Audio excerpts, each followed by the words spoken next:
कृष्णेंद्र दरबार, जहां आप स्वर्ग की वाइब्रेशंस रिसीव कर सकते हैं अपने लिए। ये कृष्णेंद्र दरबार और ये इसके नीचे स्थापित हैं श्री शिव। ये कलयुग में श्री शिव भगवान निश्चल विवाह के भगवान हैं। इनका जलार्चन करके आप अपने विवाह को कष्ट मुक्त कर सकते हैं, अपने कष्ट मुक्त मृत्यु का वरदान प्राप्त कर सकते हैं आप श्री शिव भगवान से।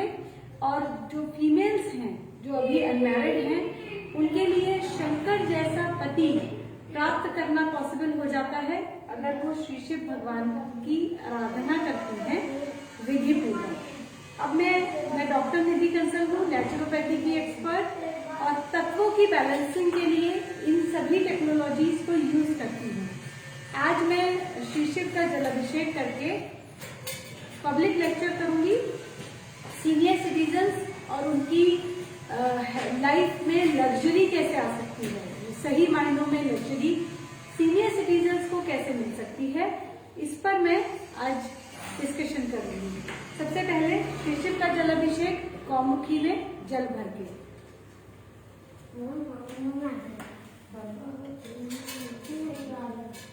लग्जरी क्या है? लग्जरी सिर्फ कुछ सामान इकट्ठा करने का नाम नहीं, बल्कि हर प्रकार से आनंद, हर प्रकार से सुख भोगना बिना किसी डर के, बिना किसी कष्ट के, ये है लग्जरी। और इसी लग्जरी के बारे में आज हम डिस्कशन करेंगे, क्योंकि मैं मदर हूँ सभी सीनियर सिटीजन्स की। अब मेरे गुरु सतगुरु जी द्वारा मैं अपॉइंट की गई हूँ और इसी जिम्मेदारी को निभाते हुए आज मैं ये पब्लिक लेक्चर करूँगा। नहीं बेटा,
सत्यम पंचारक सत्यम योग योगा सत्यम कृष्णांशियात्मा सत्यम अहं सत्यम जगत सुंदरम अहं शिवम शिवम पंचतत्व सत्यम पंचारक सत्यम योग योगा सत्यम कृष्णांशियात्मा सत्यम। चढ़ाओ। कृष्णेंद्र दरबार को प्रणाम, श्री शिव भगवान को प्रणाम। निष्ठा इप देवी जी को प्रणाम। आप पूरे पूरे फूल ले लो, सिर्फ फूल है इसमें से ले लो, फूल ले लो।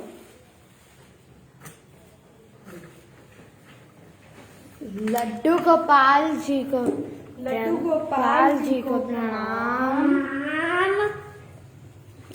कुच्छलियम हांडी को कुच्छलियम हांडी को प्रणाम। सभी युगों के युगल भगवान को प्रणाम। दक्षिण गुरु शुक्राचार्य अश्विनी जी को प्रणाम। दक्षिणा तत्गुरु जी को प्रणाम। दक्षिणा सतगुरु जी को प्रणाम। कश्मीर जी को प्रणाम। तत्वों को प्रणाम। कृष्णेश भगवान जी को प्रणाम। तत्वों को प्रणाम। युगल भगवान जी को प्रणाम। वेदों को प्रणाम। कलयुग के युगल युगल भगवान का प्रतीक को प्रणाम। मम्मा फूल बचेगा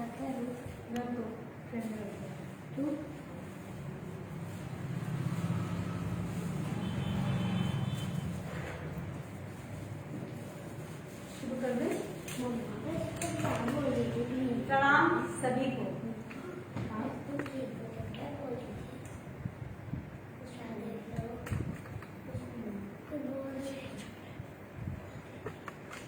आज की पब्लिक लेक्चर कृष्णाष्ट कथा मैं हर रोज कराती हूँ। 11 बजे का समय है। कृष्णीष्ट भगवान के दरबार से अभी आपको एक छोटी सी विजिट इस दरबार की कराई। नेचुरल एनर्जीज को प्राप्त करने का ये स्थान बहुत ही विशेष स्थान है। बहुत आप जो लोग समझते हैं इन सब बातों को, वो कहते हैं कि ये स्थान बहुत चार्ज है और आप अपनी बैटरी को यहाँ से चार्ज कर सकते हैं, जिससे आपको स्वास्थ्य और आनंद की प्राप्ति हो सकती है।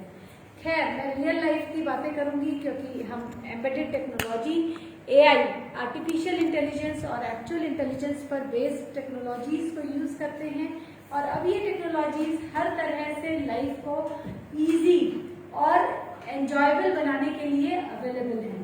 इसी के तहत आज की शुरुआत मैं अश्विनी स्तोत्र नाम की इस पोयम को गा के करूंगी, जिस पोयम के में आप यदि इसे बोल बोल के गाते हैं तो हार्ट बीट आपकी मॉड्यूलेट होनी शुरू होती है, यानी कि जो आपकी हृदय गति है जिससे आपको जीवन मिलता है, ये हृदय गति अगर एरर फ्री हो जाए तो आपके जीवन में बहुत बीमारियां कम हो सकती हैं।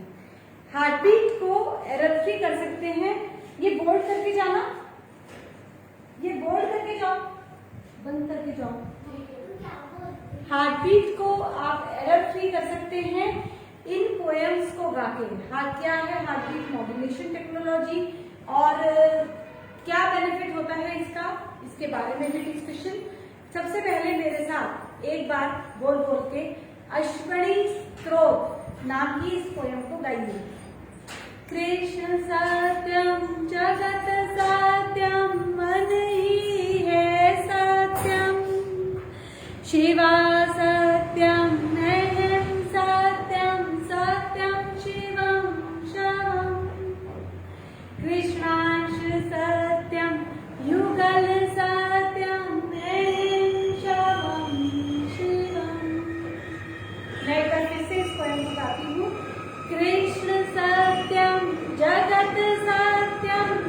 अगर आप कृष्ण को सत्य मानते हैं तो ही आपको ये जगत सत्य लगेगा। कृष्ण सत्यम जगत सत्यम मन ही है सत्यम, और कृष्ण है मेरे मन में। कृष्ण यानी कि मेरा मन, और कृष्ण को आप सत्य मानेंगे तो ही अपने मन को आप समझ पाएंगे। और शिवा, शिव वैसे तो 3 देवों को कहा गया है कि ये हमारी इस ब्रह्मांड को चलाते हैं, केयर टेकर हैं, जिसमें ब्रह्मा, विष्णु और महेश। लेकिन महेश जो है वो शंकर है। शिव यानी कि बीजू और आपके अंदर शिव कहाँ है? आपकी बुद्धि में। शिव ज्योति जलती है मस्तक में, तभी आप निर्णय ले पाते हैं, आप समझ पाते हैं अपनी सिचुएशन को। शिवा सत्यम अहम सत्यम सत्यम शिवम शवम। कृष्णांश, कृष्णांश कौन है? कृष्णांश है हवा के ऊर्जा स्रोत, यानी कि जो सांस आप लेते हैं, जीवन जीने के लिए आपको सांस चाहिए, आप नहीं भी लेंगे तो ऑटोमेटिकली सांस आती है। जो सांस से आपको एनर्जी मिल रही है, या जो सूरज से आपको एनर्जी मिलती है, या जो पत्तों में एनर्जी है, जैसे हवा चलती है, पत्ते हिलते हैं, पत्तों में एनर्जी नहीं है, पत्ते एनर्जी के द्वारा मूव कर रहे हैं। एनर्जी मुझे चाहिए अपने शरीर को चलाने के लिए, जीवन को चलाने के लिए, डिसीजन लेने के लिए भी और डिसीजन को एग्जीक्यूट करने के लिए भी। ये एनर्जी मुझे मिलती है कृष्णांश तत्व से।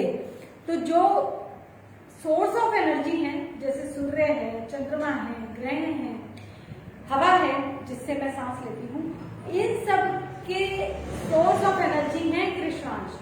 जहां से मैं एनर्जी लेती हूँ उसका सोर्स है एनर्जी का कृष्णांश, यानी कि सूर्य को कृष्णांश से एनर्जी मिलती है और सूर्य से मुझे एनर्जी मिलती है। और एक एनर्जी जनरेटर मेरे पास नेचुरल होता है, सबके अंदर प्राकृतिक रूप से एक नेचुरल एनर्जी जनरेटर है, और वो है हार्ट, हृदय। इसलिए हृदय कृष्णांश तत्व से चलता है, यानी कि अगर आपका कृष्णांश तत्व बैलेंस है तो आप, मैं यहाँ एक्चुअली मॉलिक्यूल्स को तत्व बोल रही हूँ क्योंकि वो आसानी से समझ आते हैं। कृष्णांश मॉलिक्यूल अगर आपका बैलेंस है तो आपको कभी भी एनर्जी जनरेशन की प्रॉब्लम नहीं होगी। हार्टबीट मॉड्यूलेशन टेक्नोलॉजी आपके कृष्णांश मॉलिक्यूल को ही बैलेंस करती है। लेकिन एक और नेटवर्क है एनर्जी ट्रांसफर का नेटवर्क। एनर्जी जनरेटर से तो जनरेट हो रही है, लेकिन शरीर में ट्रांसफर नहीं हो पा रही है, ट्रैवल नहीं कर पा रही है एनर्जी, कहीं रुकावट है, डिस्टरबेंस है, तो भी आपको एनर्जी नहीं मिलेगी। तो ये जो एनर्जी ट्रांसफर है ये होती है टनल्स पे। कुछ टनल्स होती हैं, कुछ करोड़ों में वैसे ये टनल्स हैं। कुछ टनल्स हैं जिनसे एनर्जी ट्रांसफर हो रही है, फ्लो हो रही है।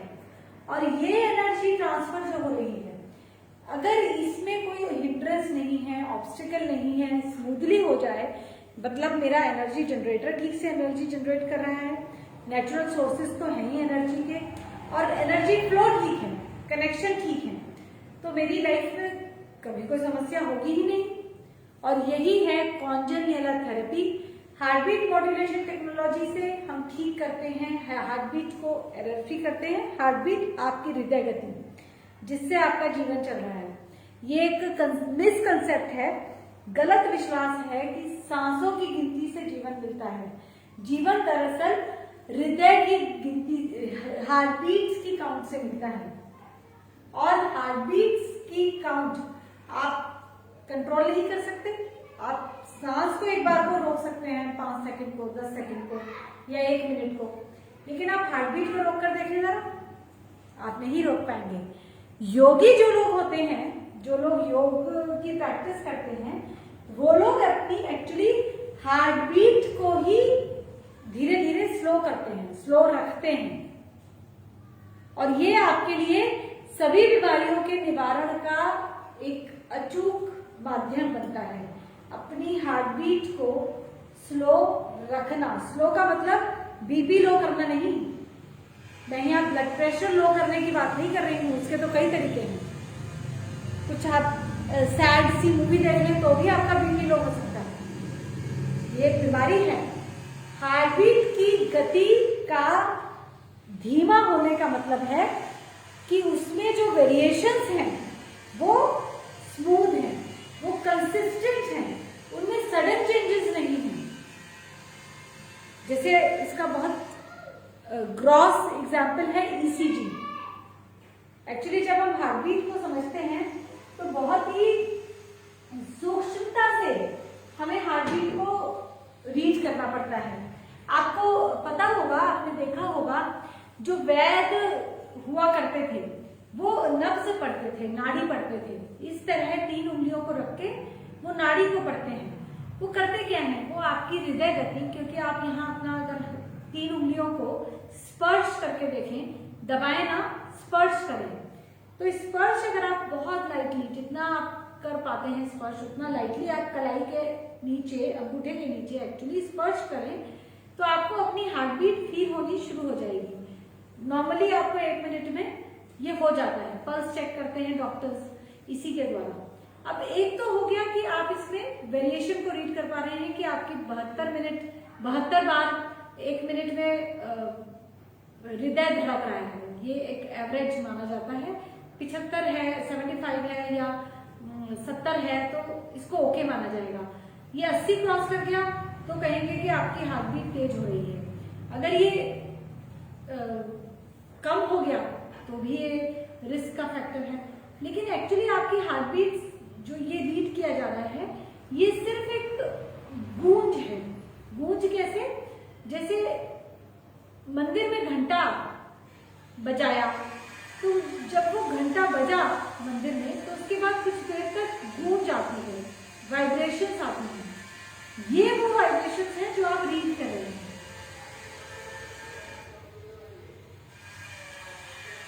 अगर आपने इसको ठीक से रीड करना शुरू कर दिया, क्योंकि जो वाइब्रेशंस आई हैं वो सिर्फ एक नहीं है, एक वाइब्रेशन के साथ कई, पता नहीं कितनी हजारों वाइब्रेशंस हैं, करोड़ों हैं। एक बार आपने घंटा बजाया, अगर आपकी सेंसेस ठीक हैं और आप ध्यान से सुने, महसूस करें, तो आपकी सारी इंद्रियां उन वाइब्रेशंस को महसूस करती हैं। सिर्फ कान नहीं सुनते उसकी गूंज, स्किन महसूस करती है घंटे की गूंज। आप कभी मंदिर जाएं, आपके आसपास जो कोई मंदिर है, अगर वो एनर्जाइज्ड प्लेस है, अगर उसकी एनर्जी अच्छे से चार्ज है, आप वहां पे घंटा बजाएं, आप महसूस करेंगे आपके न्यूरो में, दिमाग में वो गूंजती हैं। क्या हो रहा है ये है एनर्जी जो आपको महसूस होती है उस समय। इवन भ्रामरी प्राणायाम करते समय, जो लोग प्राणायाम के एक्सपर्ट्स हैं उनके लिए है ये। आप ओम का जाप करते हैं, ओम गाते हैं, और आप उसमें अपने कान और नाकों को और आंखों को एक विशेष तरीके से बंद करते हैं। जो भ्रामरी प्राणायाम जानते हैं वो ये बात समझते हैं। और फिर आप ओम का जाप करते हैं, तो क्या होता है उस ओम से? वो एक्चुअली वही है, आपने घंटा बजाया और अब आप उसकी वाइब्रेशंस को महसूस कर रहे हैं। लेकिन यहां पे लेकिन क्या है? एक, आपकी हार्ट बीट इससे एरर फ्री नहीं होगी। अगर आपकी हार्ट बीट में कोई एरर है, कोई डिस्टर्बेंस है, कोई बीमारी का संकेत है, तो इससे आप संकेत तो पढ़ सकते हैं लेकिन क्योर नहीं कर पाएंगे। जैसे ज्योतिषियों की एग्जीबिशंस में या ज्योतिषियों के सम्मेलन में मुझे कई बार जाने का मौका मिलता है। एक्चुअली मैं आपको थोड़ा सा अपना इंट्रोडक्शन दे दूं। मैं एक सॉफ्टवेयर इंजीनियर हूँ, मैंने MCA किया, MTech किया, उसके बाद मैंने एक MNC में काम किया और फिर मेरी शादी हुई। मैं फॉरेन रही, यूरोप की तरफ मेरे हस्बैंड जॉब करते थे, तो वहाँ रही। मैंने देश दुनिया को समझा और कॉलेज के दिनों से ही, जब मैं अपने प्रोफेशनल एजुकेशन ले रही थी, उन्हीं दिनों से मैं सोशल एक्टिविटीज से जुड़ने लगी। कुछ ऑर्गेनाइजेशन से मैं जुड़ी। देव समाज का नाम आप लोगों ने सुना होगा। मैं देव समाज से जुड़ी हुई थी। मेरे पेरेंट्स देव समाज के फॉलोअर्स थे, तो उनके थ्रू मैंने सोसाइटी, समाज क्या होता है? लोगों के बीच में आपस का कनेक्शन। समाज is a network of families. तो वहां देव समाज में मैंने समाज को समझना शुरू किया। ये बात है जब मैं अपनी टीनेज में ही थी। मैं सिर्फ मेरे ख्याल से 15 या 16 साल की थी जब मैं मेंबर बन गई देव समाज की, और उसके बाद मैंने समझना शुरू किया। और शायद 20 की उम्र में मैं प्रीचर बन गई थी, प्रचारक बन गई थी, यानी कि अब मैं लोगों को गाइड करने लगी थी। तो वहां ये बात की जाती थी कि समाज में डिस्टर्बेंसेस नहीं होनी चाहिए, ईर्ष्या, लालच, ये डिस्टर्बेंसेस के कारण है। या थैंकलेसनेस, आप ग्रेटफुल नहीं फील कर रहे, ग्रैटिट्यूड आपके अंदर नहीं है, तो आपकी लाइफ में डिस्टर्बेंस रहेगी, फैमिली में डिस्टर्बेंस रहेगी, हार्मनी नहीं रहेगी, और जिसकी वजह से आप कष्ट में रहेंगे। बात बिल्कुल ठीक थी, डायग्नोसिस उनका बहुत एक्यूरेट था। सोसाइटी की प्रॉब्लम्स को उन्होंने रिलेशंस की हेल्प से जोड़कर समझा था कि अगर रिलेशंस की हेल्थ डिस्टर्ब्ड है तो आपको डिस्टर्बेंस रहेगी, आपके रिलेशंस अगर डिस्टर्ब्ड हैं, लेकिन रेमेडी नहीं थी। जब मैंने 3-4 साल में, जब 22-23 साल की हुई, तब तक मैंने उस प्रॉब्लम को अच्छे से रीड किया, समझा, लोगों से बात की, लोगों ने अपनी पर्सनल प्रॉब्लम्स मुझसे शेयर की, क्योंकि मैं एक टीचर के पोस्ट पे थी वहां पे। तो धीरे धीरे मुझे ये समझ आया कि प्रॉब्लम्स सोसाइटी में बहुत हैं, घर घर में हैं, और 2 मेन प्रॉब्लम हैं, एक तो बीमारियां और एक रिलेशंस की हेल्थ डिस्टर्ब होना। लेकिन रेमेडी के लिए जब मैं उनकी तरफ देखती थी, या किसी भी ऑर्गेनाइजेशन की तरफ, या किसी भी टेक्नोलॉजी की तरफ, या सिस्टम की तरफ देखती थी, क्योंकि मैं नेचुरली टेक्नोलॉजी के एरिया से थी, तो हर तरफ मेरा ध्यान जाता था, तो मुझे ये समझ आया कि रेमेडी कहीं नहीं है। सिर्फ काउंसलिंग की बात होती है, या भगवान का नाम जपते रहो, इसकी बात होती है, या प्रॉब्लम से ध्यान हटा लो, अपने आप को शून्य कर लो। आपको पेन हो रहा है, दर्द हो रहा है, तो आप अपने आप को एनेस्थीसिया दे दीजिए, थोड़ी देर के लिए आप खुद को शून्य कर दीजिए उस हिस्से को जहां आपको कष्ट है। Meditation, this is meditation, precisely यही है। आप अपने आप को थोड़ी देर के लिए शून्य कर लें, विचार शून्य कर लें। मैंने इन सब प्रैक्टिसेस को ट्राई किया, काउंसलिंग और जो भी कुछ सब बता रहे थे, और 24 वर्ष की उम्र में, जब मैं 24 साल की थी, ये बात अच्छे से मैं समझ चुकी थी कि सोसाइटी की प्रॉब्लम है रिलेशंस का डिस्टर्ब होना, अपनी हेल्थ का डिस्टर्ब होना, और इसका सॉल्यूशन कहीं नहीं है, रेमेडी नहीं है कहीं भी, किसी भी सिस्टम में नहीं है। क्योंकि मैं हॉस्टल में रहती थी और मेरे साथ नेचुरली बहुत लर्नेड लोग थे। मैंने जब एमटेक किया तो अपने अपने कॉलेज के टॉपर्स, गोल्ड मेडलिस्ट हमारे साथ पढ़ा करते थे एमटेक में। मैंने जयपुर के पास निवई में एक बनस्थली विद्यापीठ, ज्यादातर नॉर्थ इंडिया के लोग इससे जानकारी रखते हैं, ये महिलाओं के लिए बहुत ही प्रीमियर इंस्टीट्यूट है, बहुत सम्मान की दृष्टि से इस इंस्टीट्यूट को देखा जाता है। वहीं से मैंने सॉफ्टवेयर इंजीनियरिंग में एमटेक किया। हम 16 लड़कियों का एडमिशन हुआ था कैंपस में, जिसमें से एक मैं थी, और बाकी जो थी मेरे साथ क्लासमेट्स वो भी एक प्रोफेशनल डिग्री लेकर आई थी, क्योंकि एमटेक करने से पहले आपको या तो बीटेक करना है, या एमसीए करना है, या एमएससी करना है, और वो गोल्ड मेडलिस्ट थी क्योंकि मेरिट वहां पे काउंट होती थी एडमिशन के लिए। मैं खुद भी एमसीए में गोल्ड मेडलिस्ट थी।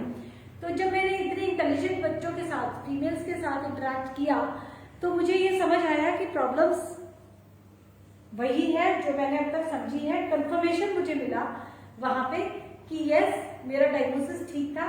सोसाइटी की डिस्टर्बेंस का कारण है अपनी सेहत का डिस्टर्ब होना और रिलेशंस की हेल्थ का डिस्टर्ब होना, और इसका रेमेडी नोवेयर इज अवेलेबल।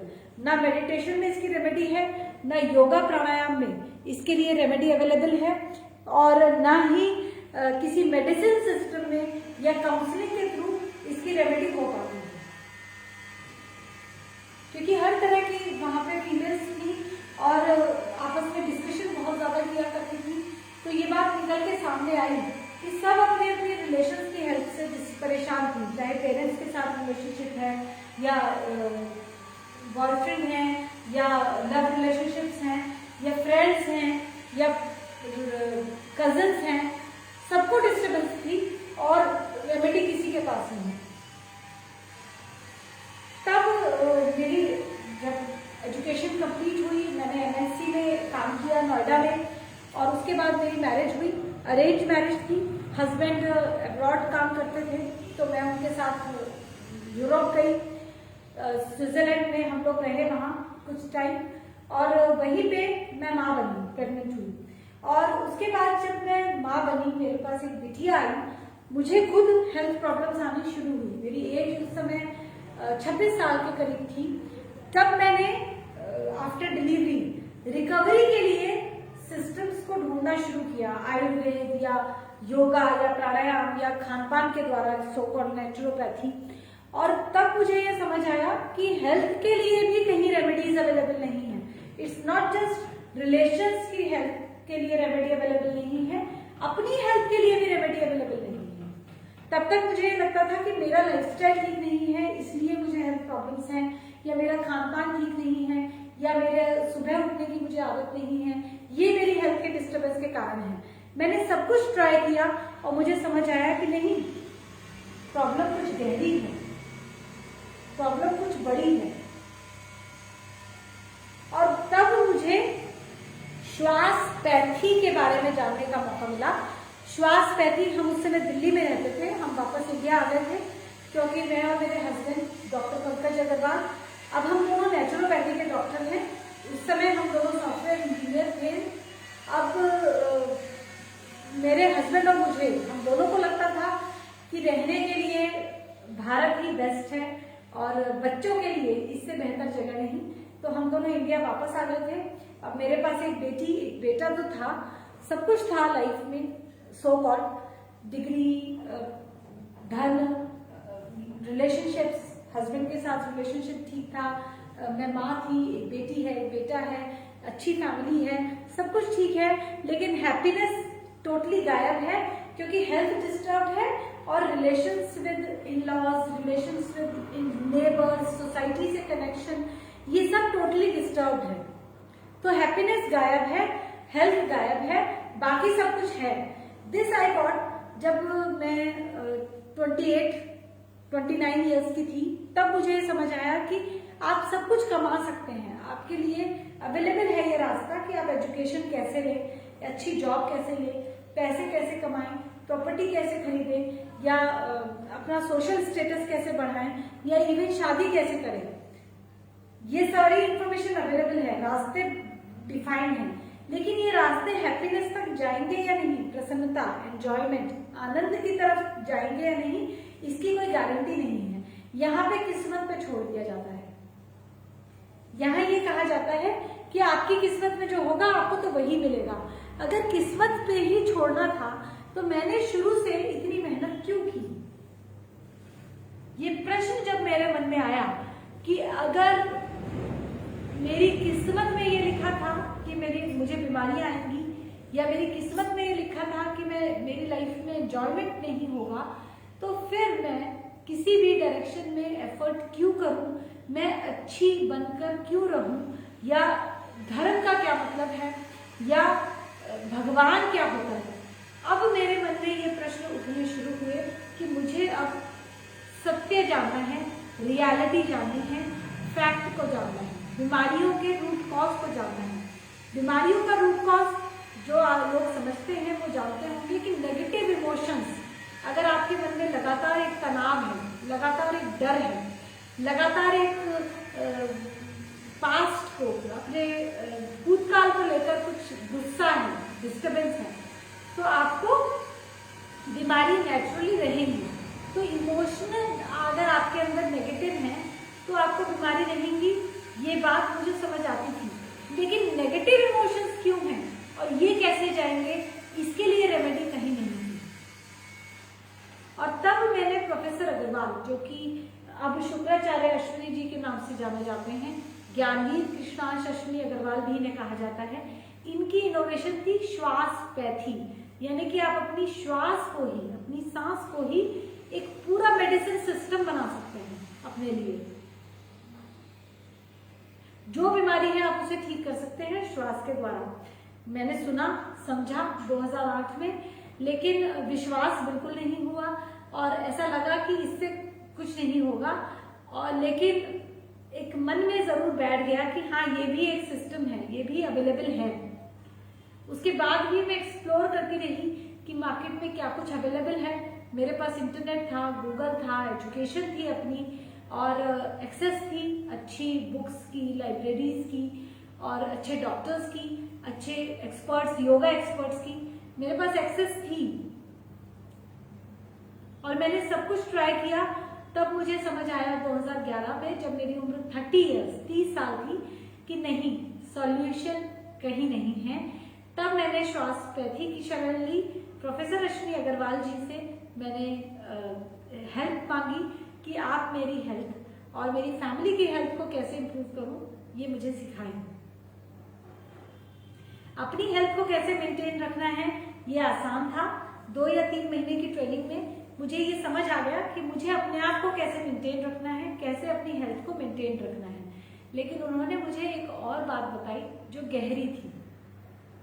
जब मैं 2 महीने बाद रिकवर कर गई और मैंने इसे सोसाइटी में बताना शुरू किया कि मैं इस सिस्टम से ठीक हुई हूँ, क्योंकि मुझसे लोग पूछने लगे थे, मेरे नेबर्स, मेरे रिलेटिव्स, कि तुमने ऐसा क्या किया है कि तुम्हारा अंदर सडनली इतना चेंज है। मेरा वेट लॉस हो गया था, फेस पे ग्लो आ गया था, मैं फिर से हैप्पी, प्रसन्न रहने लगी थी। 2 महीने में इतना चेंज आ चुका था। जुलाई में आई स्टार्टेड, 2011 जुलाई, और अगस्त एंड में I was a changed person. मैं पूरी तरह से देखने में, अपीयरेंस में अलग थी।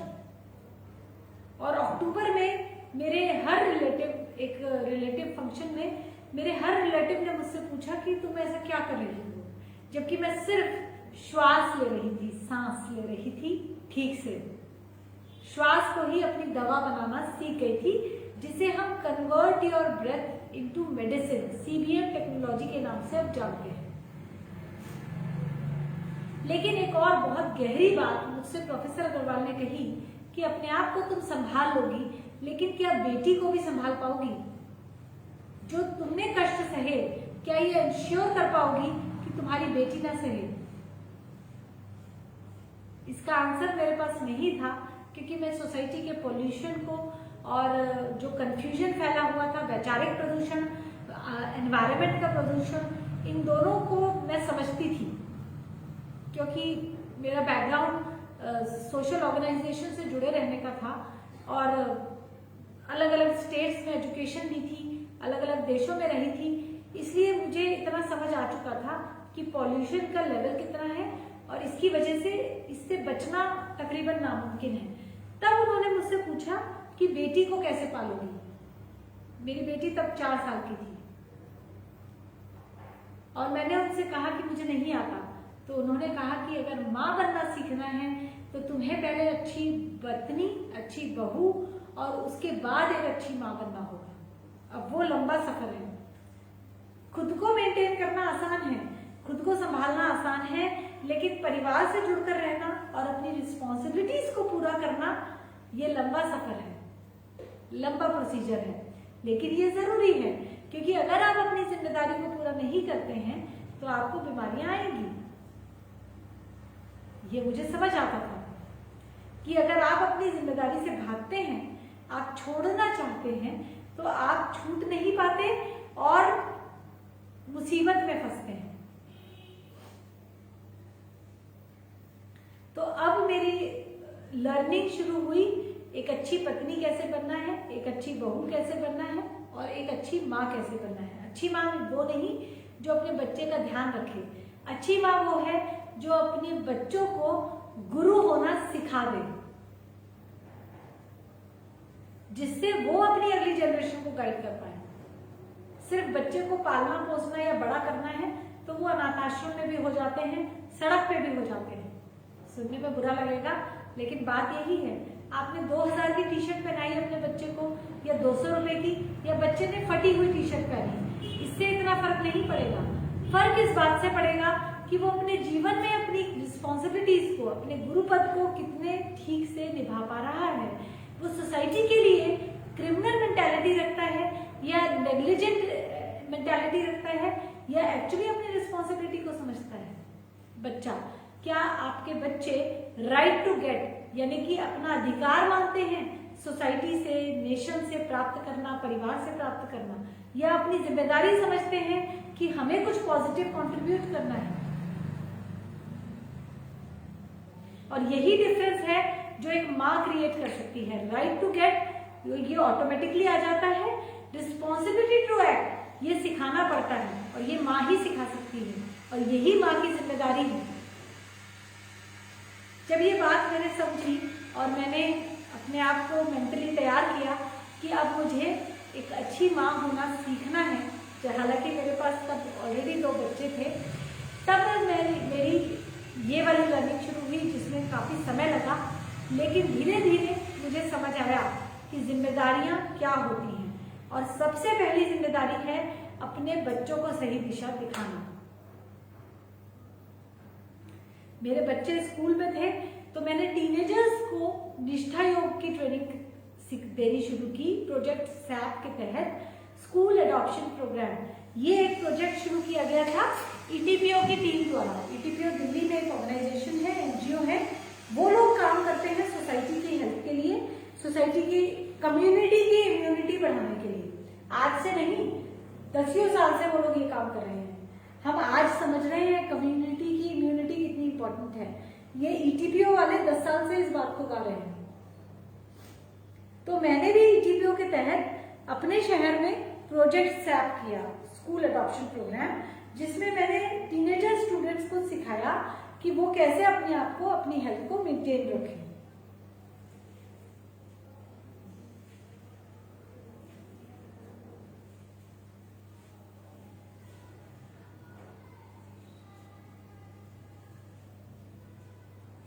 और जब मैंने उन्हें सिखाया तो मुझे समझ आया कि टीनेजर्स को सिर्फ हेल्थ की प्रॉब्लम्स नहीं है, उनको साइकोलॉजिकल प्रॉब्लम्स हैं। टीनेजर्स को जो 7वीं 8वीं में पढ़ते हैं, मुझे गुस्सा कम आता है, मुझे अब बहन को मैं कम मारता हूँ, ये बच्चों ने लिखकर फीडबैक दिए निष्ठा योग की ट्रेनिंग के बाद।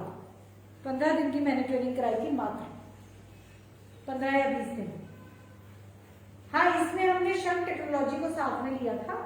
मोदी शंख टेक्नोलॉजी है जिस पर बेस्ड एक मोबाइल ऐप है, हवा कितनी है, उसको हमने साथ में जोड़ा था। और जब बच्चों ने लिखकर मुझे दिया कि मेरा मन लगता है पढ़ाई में या मुझे गुस्सा कम आता है, तो मुझे समझ आया कि उनको फैमिली हेल्थ वाली प्रॉब्लम है, फैमिली रिलेशंस में हेल्थ डिस्टर्ब है, ये प्रॉब्लम है। और ये कैसे ठीक होगी? अब मैं तो एक एक का घर जाकर ठीक नहीं कर सकती, मैं तो सबकी माँ नहीं बन पाऊंगी। एक एक की माँ को मैं कैसे ठीक करूं, कैसे गाइड करूं? वो तैयार ही नहीं होगी या उनको समझ ही नहीं आएगा, उनको विश्वास होने में कितना टाइम लगे। तब मुझे तत्वगुरु जी ने ये जिम्मेदारी सौंपी कि तुम अब सीनियर सिटीजन्स की माँ बनो। ये फिलहाल हाल में ही 2019 में लोकसभा इलेक्शंस में मैंने अपनी बात को रखा, इस मुद्दे को मैंने उठाया। लोकसभा इलेक्शंस में मैंने as an independent candidate Chandigarh से इलेक्शन लड़ा। वहां मैंने इस मुद्दे को उठाया कि हम टीनेजर्स की हेल्थ पर तो काम कर ही नहीं रहे। मैंने वैसे इस बात को 2017 से ही गाना शुरू कर दिया था और इसका रिजल्ट था कि दिल्ली गवर्नमेंट ने हैप्पीनेस नाम का एक सब्जेक्ट ऐड किया था अपने करिकुलम में, जिसके बारे में अभी ट्रंप की डॉटर इवांका ट्रंप ने भी संज्ञान लिया था जब वो इंडिया आई थी। हैप्पीनेस नाम का एक सब्जेक्ट ऐड किया गया क्योंकि मैंने इस बात को बहुत लाउडली गाना शुरू किया था 2017 में कि हम टीनेजर्स की मेंटल हेल्थ के लिए कुछ भी नहीं कर रहे हैं, जो हमारे देश का भविष्य है। और इसके बाद अब करिकुलम में, सिलेबस में, मेरे ख्याल से सभी स्कूल्स के करिकुलम में योगा, प्राणायाम एक एसेंशियल हिस्सा बना दिया गया है। एटलीस्ट हम यहाँ तक तो आए, हम शरीर की फ्लेक्सिबिलिटी और हम फिजिकल हेल्थ की पर तो आए, मेंटल हेल्थ पे भी पहुंच जाएंगे, जो कि हम निष्ठा योग या हार्टबीट मॉड्यूलेशन टेक्नोलॉजी से अचीव कर सकते हैं। नमो योगा। मैंने जब इस बात को समझा और बताना शुरू किया तो मुझे मासेस तक, जनरल पब्लिक तक पहुंचना था। मैं एक एक को बात बताऊं या मैं 10-10 लोगों के या 50-50 लोगों के ग्रुप को बताऊं या एक बार मैं लाखों तक अपनी बात पहुंचाऊं। तो नेचुरली मैं टेक्नोलॉजी के बैकग्राउंड से हूँ, डेटा को समझती हूँ, तो डेटा वो ज़्यादा से ज़्यादा लोगों तक कैसे पहुंचाना है, इसके लिए मैंने इलेक्शंस में हिस्सा लिया एज अ कैंडिडेट। अब मैं लोकसभा की एक कैंडिडेट थी, 36 कैंडिडेट्स थे चंडीगढ़ से। 2019 के इलेक्शंस की बात कर रही हूँ मैं, जिनमें से एक मैं थी। I was an outsider. मैं अम्बाला से बिलोंग करती हूँ। अम्बाला की सीट रिजर्व थी, इसलिए मैं यहाँ से पार्टिसिपेट नहीं कर सकती थी, इसलिए मैंने चंडीगढ़ से नॉमिनेट किया। पहले मैंने दिल्ली ट्राई किया, वहां मेरा नॉमिनेशन रिजेक्ट हो गया। मैंने फॉर्म भरने में गलती कर दी थी, पहली बार फॉर्म भरा था, तो मैंने फिर चंडीगढ़ से नॉमिनेशन भरा और वहां मेरा नॉमिनेशन एक्सेप्ट हुआ। अब मैं एक कैंडिडेट थी, तो मेरे पास न्यूज चैनल्स वाले आए, मीडिया वाले आए, उन्होंने पूछा कि आप क्यों खड़ी हैं इलेक्शंस में, और जनरल पब्लिक को भी इंटरेस्ट है ये जानने में कि कैंडिडेट्स क्या कह रहे हैं। तब मैंने इस बात को उठाया कि हम हेल्थ के बारे में क्यों नहीं बात कर रहे हैं, हम सरकार से ये उम्मीद क्यों नहीं कर रहे हैं कि वो राष्ट्र निष्ठा जगाने के प्रोग्राम्स चलाए। राष्ट्र के प्रति, अपने नेशन के प्रति अगर निष्ठा ही नहीं जागी है किसी बच्चे में, तो वो तो कल को एक क्रिमिनल बन ही जाएगा, सोसाइटी के लिए प्रॉब्लम बनेगा ही। तो ये तो हमें स्कूल से शुरू करना चाहिए। हम क्यों नहीं कर रहे हैं, हम ये मांग क्यों नहीं उठा रहे हैं सरकार से? हमें सरकार चाहिए क्यों? सिर्फ इस बात के देखने के लिए कि पिछली सरकार ने क्या घोटाला किया था? हमें न्यूज चैनल क्यों चाहिए? सिर्फ ये जानने के लिए कि किसने किसको मारा और किसने किसको परेशान किया, या ये देखने के लिए कि हमारा भविष्य कितना संवर रहा है? हम कब तक पास्ट को रोएंगे? अब हम प्रेजेंट और फ्यूचर को समझना सीखना होगा। तब मैंने इस बात को जब मासिस के सामने रखा, तो इसके बाद अब मुझे 2021 में ज्ञान कुंभ ऑर्गेनाइज होता है हमारे यहाँ कृष्ण मंदिर में, निश्चल टेम्पल में मनाया जाता है ज्ञान कुंभ। 18 से 24 फरवरी तक ये महापर्व चलता है, हमारा सालाना उत्सव होता है। इसमें 24 फरवरी को मुझे तत्वगुरु जी द्वारा mother of all senior citizens announce किया गया, यानी कि अब मैं सभी सीनियर सिटीजन्स की मदर हुई। अब मेरी जिम्मेदारी है सीनियर सिटीजन्स की हेल्थ को इम्प्रूव कराना। मुझे सीनियर सिटीजन्स में क्या इंटरेस्ट है? सीनियर सिटीजन्स इतने इंपॉर्टेंट क्यों हैं? मैंने फिर उसके बाद, उससे पहले 2020 में फरवरी में, तब तक कोरोना इतना फैला नहीं था, 2020 के फरवरी में ओल्ड एज होम जो अम्बाला में है, वहाँ पे भी old age home adoption programme चलाया। वहाँ भी मैंने उन लोगों को निष्ठा योग की ट्रेनिंग कराई और उनको सिखाया कि वो अपने आप को कैसे मेंटेन रखें। बहुत ब्लेसिंग्स मुझे उन लोगों ने दी, क्योंकि जो ओल्ड एज होम में बुजुर्ग रहते हैं वो अपने आप को बहुत उपेक्षित महसूस करते हैं। वो ऐसा मानते हैं कि उनकी किसी को जरूरत नहीं है, हालांकि ऐसा है नहीं, पर उन्हें ऐसा लगने लगता है। और उनका आशीर्वाद मेरे साथ चला और 2021 में मैंने ये जिम्मेदारी संभाली है, mother of all senior citizens. Mother of all senior citizens मैं इसलिए हुआ क्योंकि सीनियर सिटीजन्स ही हैं जो टीनेजर्स को संभाल सकते हैं। मैंने शुरुआत की सोसाइटी में काम करने की टीनेजर्स से, जो अब नई पारी शुरू की। पहले मैंने समझा, जब मैं देव समाज और उससे रिलेटेड ऑर्गेनाइजेशंस में थी, तब मैंने समझा कि समाज क्या है और इसकी डिस्टर्बेंसेस क्या हैं और रेमेडी क्या है। उसके बाद मैंने रेमेडी को तकरीबन 10 साल अपने ऊपर यूज किया और उसके बाद मैंने सोसाइटी में बताना शुरू किया, टीनेजर्स पे काम करना शुरू किया, क्योंकि वही हमारा फ्यूचर है। मेरे देश का भविष्य टीनेजर्स है, मेरे ग्लोब का भविष्य टीनेजर्स है, क्योंकि उससे पहले की जो एज है उन्हें समझ में कम आता है, उनको बताना मुश्किल है बात, और जो उसके बाद के हैं उनको लगता है कि हमें सब आता है। जब तक बीमारियां नहीं आ जाती तब तक वो अपनी डायरेक्शन चेंज करने की पोजीशन में नहीं होते या इंटरेस्टेड नहीं होते। तब टीनेजर्स को कैसे संभाला जाए, उनके परिवारों का माहौल कैसे सुधारा जाए, उनके फैमिली रिलेशंस की हेल्थ कैसे सुधारी जाए, इसका आंसर मिला सीनियर सिटीजन्स में।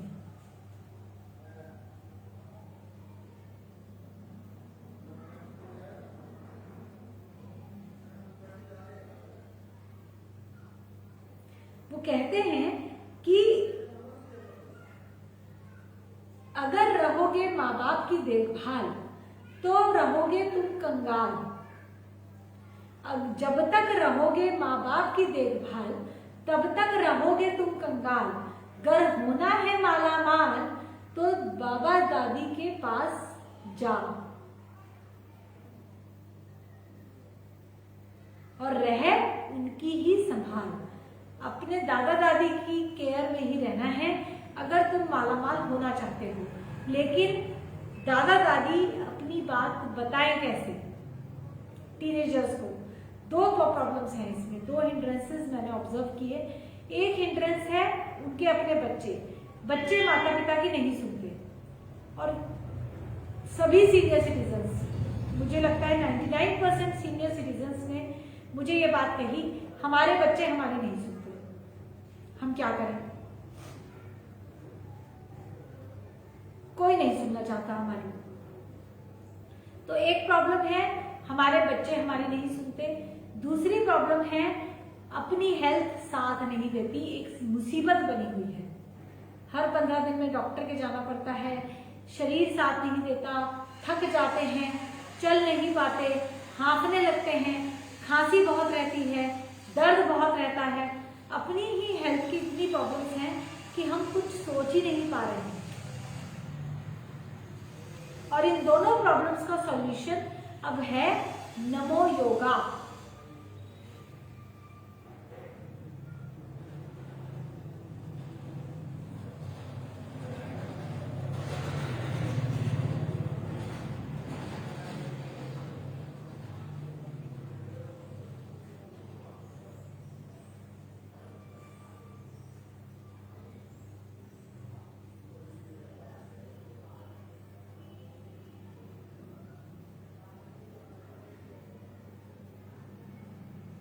नमो योगा ये एक ऐसी प्रैक्टिस है जो सीनियर सिटीजन्स को उनकी हेल्थ रिकवर करा सकती है, उनका कॉन्फिडेंस रिकवर करा सकती है और धीरे धीरे उनको ऑटोमेटिकली ये समझ आने लगता है कि हमें अपनी बात अपने पोते पोतियों से या धोते धोतियों से कैसे कहनी है। ग्रैंड पेरेंट्स अपने ग्रैंड चिल्ड्रन से कैसे अपनी बात कहें, ये वो नमो योगा से सीख सकते हैं।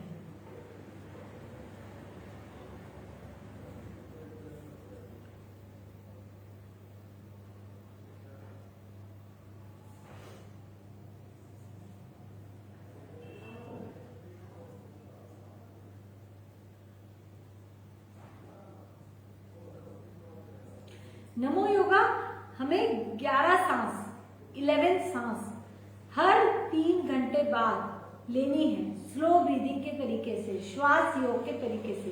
ये नमो योगा अब सीनियर सिटीजन्स के लिए एक वरदान है, क्योंकि इसके द्वारा आप अपनी इन दोनों प्रॉब्लम्स को सॉल्व कर सकते हैं।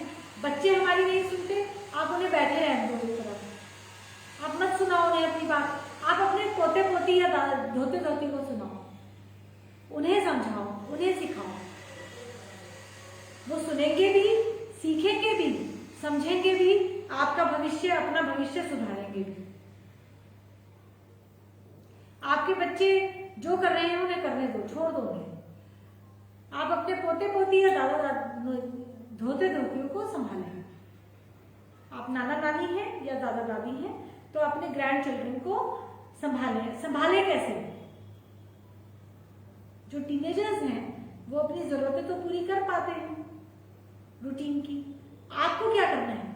आपको उन्हें अपनी लाइफ का एक्सपीरियंस देना है, ट्रांसफर करना है। आप उन्हें बताएं कि आपने लाइफ में क्या किया और आपको क्या मिला। जो भी कुछ आपने किया, आपने अच्छा किया, आपने बुरा किया, उसके जो रिजल्ट्स आपको दिखते हैं वो उन्हें बताएं। वो उनके लिए एक ऐसी पूंजी, एक ऐसा एसेट बनेगा, उनके लिए एक ऐसा फिक्स्ड डिपॉजिट बनेगा जिसके इंटरेस्ट पे ही उनकी लाइफ कट जाएगी। एफडी जैसे कराते हैं, इंटरेस्ट आए, रोटी मिलती रहे, ये एक एफडी हो जाएगी आपके टीनेजर्स के लिए। उन्हें अपने जीवन का एक्सपीरियंस बताएं, उन्हें ज्ञान ना दें, उन्हें ये ना कहें कि तुम ये किया करो, ये मत किया करो। उन्हें ये बताएं कि मैंने ये किया, मुझे ये मिला, मैंने ये नहीं किया, मुझे ये नहीं मिला, या मैंने ये किया, इसकी वजह से मुझे ये नुकसान हुआ। काटना है।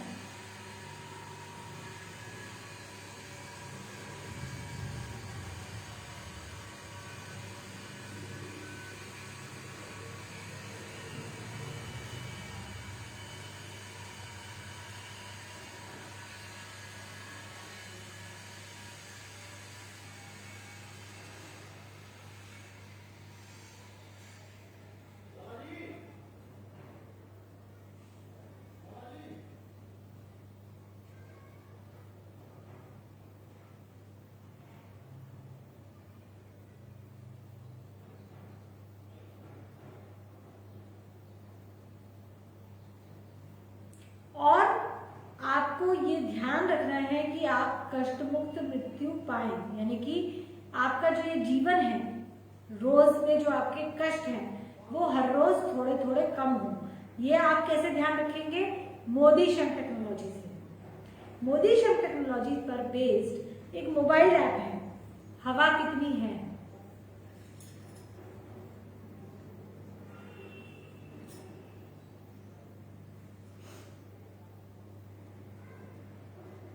इस मोबाइल ऐप को अपने मोबाइल पे डाउनलोड कर लें, हवा कितनी है, और इस मोबाइल ऐप से रोज मेजर करें, रोज नापें। इससे हम नाप सकते हैं सांस के द्वारा अपनी। हमें सिर्फ बटन दबाने हैं और सांस लेनी है।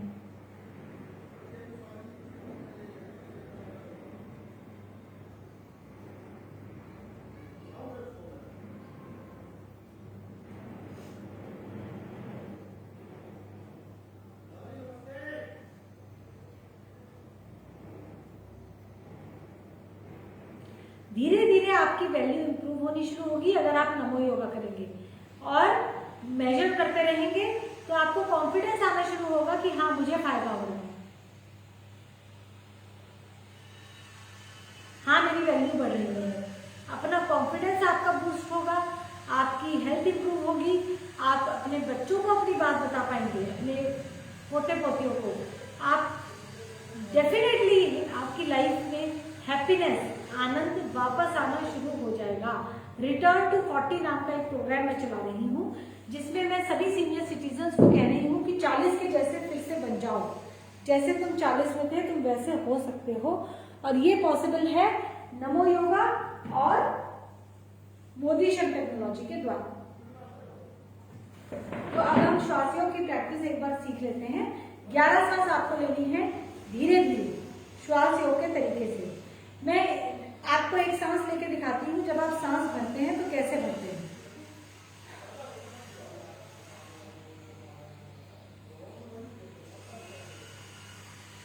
ये आप ज्यादातर इस तरह से सांस ले रहे हैं, भरा छोड़ा भरा छोड़ा भरा छोड़ा। अब आप प्रैक्टिस शुरू करेंगे तो आपकी सांस इस तरह से आएगी।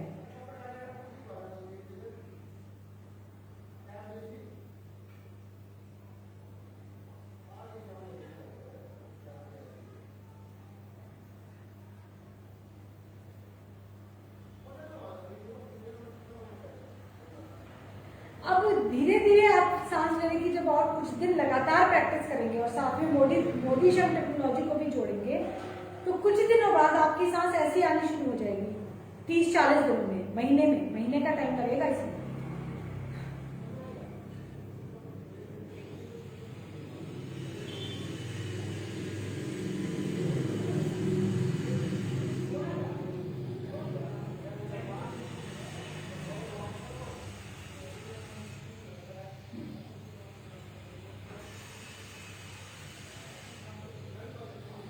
अब इसके बाद अगर आप लगातार प्रैक्टिस करते जाएंगे, क्योंकि मैं 10 सालों से लगातार प्रैक्टिस कर रही हूँ, क्योंकि मुझे अपने आप को मेंटेन रखना है।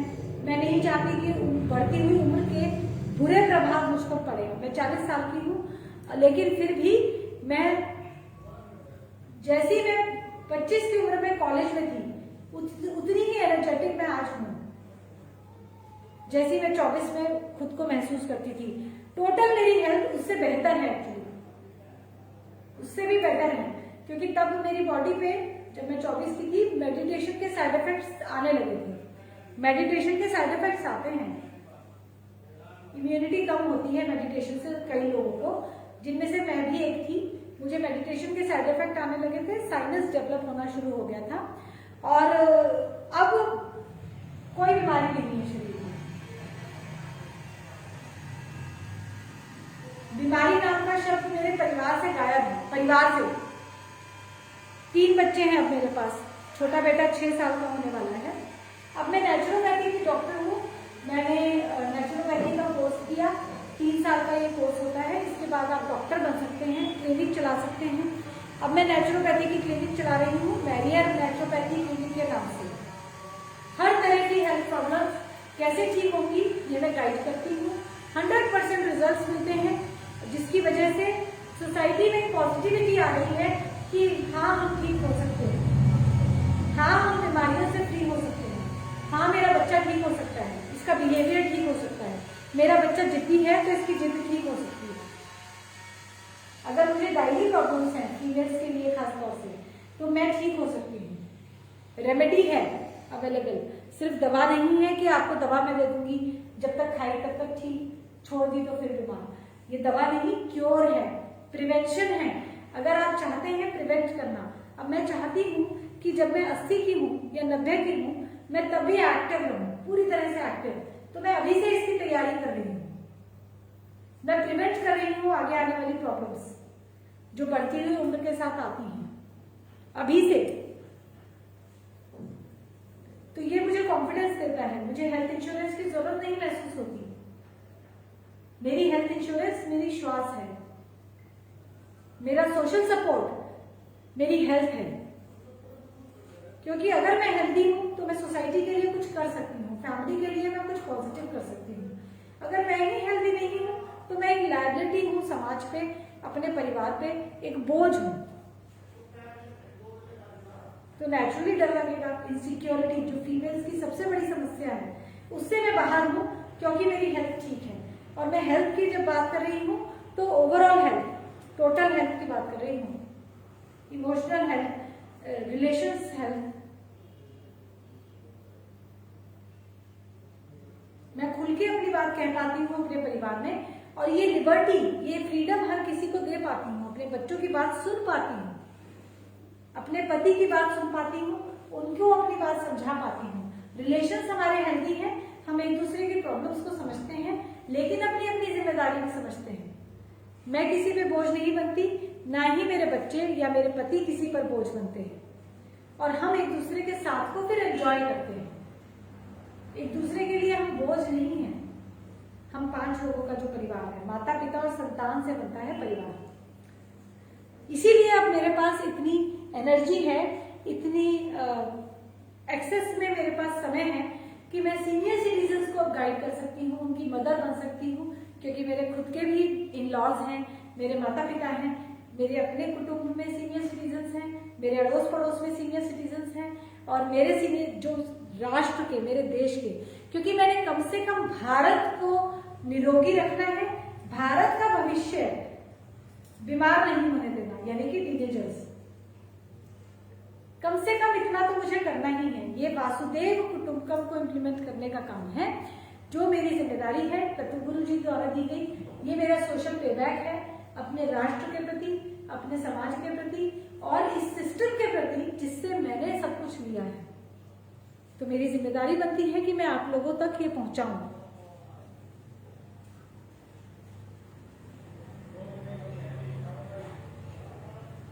तो मैं श्वास योग की प्रैक्टिस आपको सिखा रही थी, जिसमें मैंने आपको बताया कि अगर आप 1 महीने की प्रैक्टिस करेंगे तो आप इतने पहुंचेंगे। अब 10 साल की प्रैक्टिस में मैं कहां तक पहुंची हूं?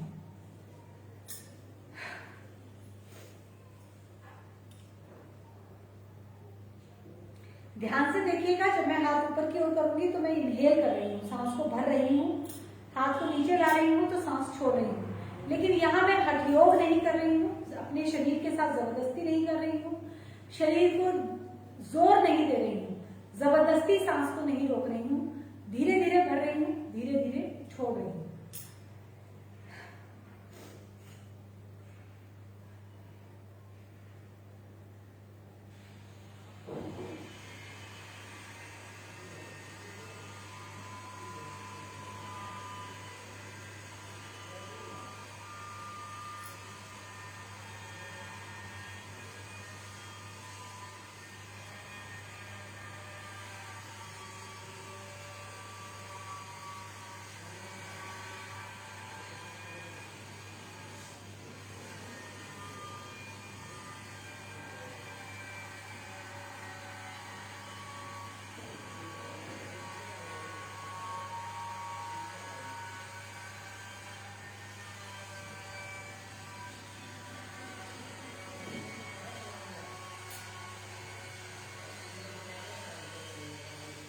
ये मैंने आपको एक सांस लेके दिखाया। इस तरह से मैं थोड़ी देर बैठ के प्रैक्टिस करती हूँ, 10-11 सांसें लेती हूँ दिन में 1 बार या 2 बार जैसे मौका मिलता है। और जो नमो योगा करने वाले हैं, जो सीनियर सिटीजन हैं, उनके लिए ये खासतौर से हर 3 घंटे बाद करना है 11 सांस स्लो ब्रीदिंग के तरीके से। अब मैं 2 या 3 सांस लूंगी, मेरे साथ आप भी धीरे धीरे सांस लीजिए, लेकिन खींचिएगा मत। आपको इतनी सांस आ रही है इतनी ही लीजिए, पर आराम से नाक से सांस लें। अगर कोशिश नाक से नहीं आ रही है तो मुंह से 2-3 सांस लें, फिर नाक से सांस लेने की कोशिश करें। सांस नाक से ही लेना है, दवा वही बनेगा आपके लिए। आपकी सांस आपके लिए दवा बनेगी। नाक से सांस लें, मुंह बंद रखें, खींचे नहीं, आराम से।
इस तरह से आपको धीरे धीरे श्वास योग की प्रैक्टिस करनी है। नमो योगा शुरू करें आज ही, और इसके जो बेनिफिट्स हो रहे हैं दूसरों को बताएं, उनको शुरू करवाएं। श्वास योग डेमो, ये आप YouTube पे ढूंढें, Facebook पे ढूंढें, आपको तरीका मिलेगा सांस कैसे लेनी है। बहुत इसके बारे में बताया गया है। एक गुरु शुक्राचार्य अश्विनी जी के नाम से श्वास योग डेमो है, श्वास योग डेमो बाय शुक्राचार्य अश्विनी जी। ये YouTube पे आपको मिलेगा। अगर आप इसे ढूंढ पाए और इससे देख पाए तो वो बेस्ट है, वो डेमो सीखने के लिए बेस्ट है सांस कैसे लेना है। अब हम राष्ट्रगान करेंगे, सभी खड़े हो जाएं। जन गण मन अधिनायक जय हे भारत भाग्य विधाता, पंजाब सिंध गुजरात मराठा द्राविड़ उत्कल गंगा, विंध्य हिमाचल यमुना गंगा उच्छल जलधि तरंगा, तब शुभ नामे जागे, तब शुभ आशीष मांगे, गाहे तब जय गाथा। जन गण मन अधिनायक जय हे भारत भाग्य विधाता, जय हे जय हे जय हे जय जय जय जय हे। भारत माता की जय। कृष्णेश भगवान की जय। कृष्णांश भगवान की जय।